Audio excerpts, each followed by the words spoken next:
past 12 months, the CSG has achieved the following development as follows.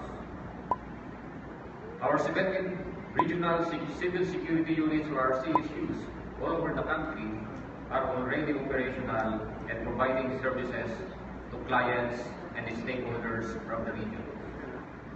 The group also adopted the streamlining of services in line with the presidential instruction to streamline government frontline processes, such as the removal of redundant requirements, reduction of signatories, shortened activity time, and reduction of processing time, automation, and decentralization.